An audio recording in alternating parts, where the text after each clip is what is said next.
আমার নাম তেলু মিয়া, পেশায় একজন ধান কাটা শ্রমিক। আমি কিভাবে ধানের শীষ থেকে তেল বের করতে হয় সেই বিশেষজ্ঞ। আজ আমি এখানে এসেছি বেগম জিয়াকে ধানের শীষে তেল দিতে।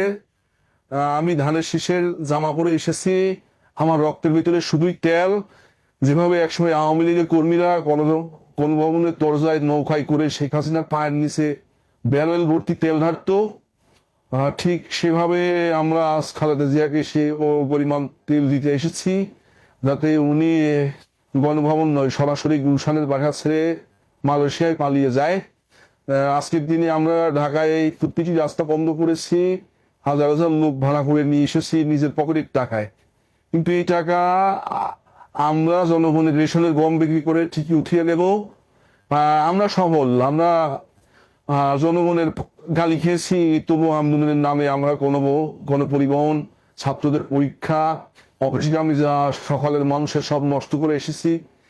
এটা আন্দোলন না, এটা গণভোগান্তির উৎসব। আমরা নিজেদের মধ্যেই মারামারি করে এই পর্যন্ত 573 জন পরবারে পাড়ি জমিয়েছি। কেউ সাদা টাকা ভাগা বাড়াবাড়িতে অসন্তুষ্ট হয়েছি, কেউ সাদা কম দিয়েছে, কেউ নেতার পছন্দের মুরগি বিরিয়ানি পায় নাই। তাই এইসব কারণেই মারামারি হয়েছে। ভবিষ্যতে আমরা প্রতিজ্ঞাবদ্ধ, আওয়ামী লীগকে ছাড়িয়ে যাব। ভবিষ্যতে আমরা আওয়ামী লীগকে ছাড়িয়ে যাব। 1000+ উত্তর মাইল ফলক আমরা স্পর্শ করবো ইনশাল্লাহ।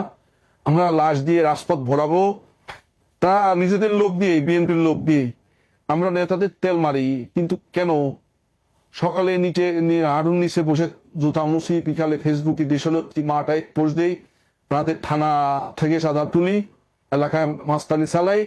আমাদের স্বপ্ন কি? আমাদের স্বপ্ন আওয়ামী লীগ যেমন একসময় এই বানসুর খুনাখুনি করে রাজত্ব করে দেশ ছেড়ে পালাইছে, আমরা চাই বিএনপিও নিজের কফিনে নিজেই পেরেক মারুক।